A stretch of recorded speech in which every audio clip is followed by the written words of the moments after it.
আপু, শিক্ষার্থীরা যে অভিযোগ তুলেছে আপনার বিরুদ্ধে, এটার সত্যতা কতটুকু? না, যাচাই করার জন্যই তো আসছে, এই জন্য আপনার সাথে কথা বলবো। আপনি কথা বলতে যাচ্ছেন না? কেউ না বুঝলেও আমরা আপনার প্রয়োজন বুঝি, আর তাই তো অত্যাধুনিক ফিচার সম্বলিত বিভিন্ন সাইজ আর কালারের 250-টিরও বেশি ডিজাইন অপশন নিয়ে ওয়ালটন স্মার্ট ফ্রিজ বোঝে আপনার প্রয়োজন।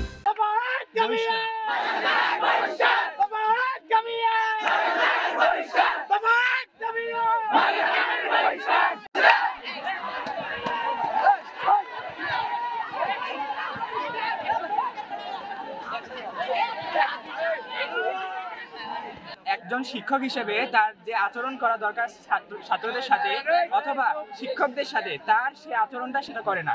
এবং একজন শিক্ষক হিসেবে যে ধরনের কথাবার্তা এবং যে ধরনের উপদেশ ছাত্রদের দেওয়া দরকার, তিনি তার বিপরীতটা দিচ্ছেন।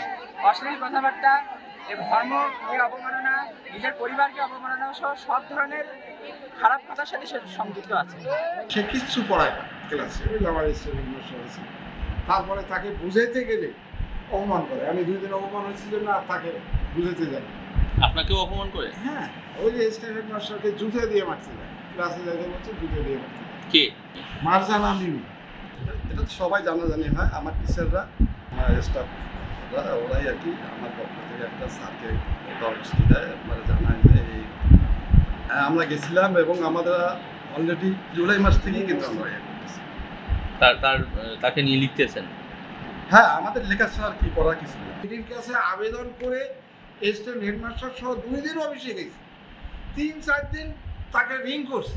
আমার বাসায় ডিডি গেছিল, সেখানে কথা বলছি। তারপর আমাদের বার্ষিক পরীক্ষায় একটা প্রশ্ন এসেছিল ক নাম্বার, সেটা মানে কিছু কারণে সেটা সিগারেট হয়ে গিয়েছে। আমরা ম্যাডামকে বলেছি যে ম্যাডাম এটা সিগারেট হবে না। ম্যাডাম তখন বলছে যে তোমরা সিগারেট খেতে পারো, সিগারেট খেলে শক্তি বাড়ে। আবার একদিন আমাদের ক্লাসের শিক্ষার্থীরা 9C তারা কি করছে, মানে একটু হট্টগোল করতেছিল।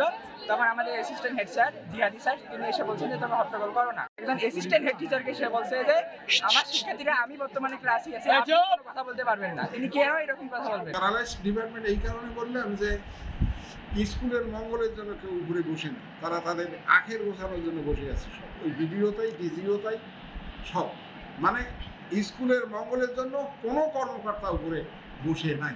প্রতিনিয়ত দেখতেছি যে আমাদের স্কুলে যারা প্রশাসনিক দায়িত্বে আছে, সহকারী প্রধান শিক্ষক এবং প্রধান শিক্ষক, তাদেরকে আমাদের সামনে লাঞ্ছিত করতেছে। এটা আমরা চাই না, সেজন্য আমরা ওনার বহিষ্কার চাই, বদলিও চাই না। কারণ বদলি যদি আমরা চাই, আমাদের স্কুল থেকে অন্য স্কুলে যারা তারাও এই শিক্ষাটা পাবে। সেজন্য আমাদের স্থায়ী বহিষ্কার চাই, আমাদের স্পষ্ট থেকে। আপু, শিক্ষার্থীরা যে অভিযোগ তুলেছে আপনার বিরুদ্ধে, এটার সত্যতা কতটুকু?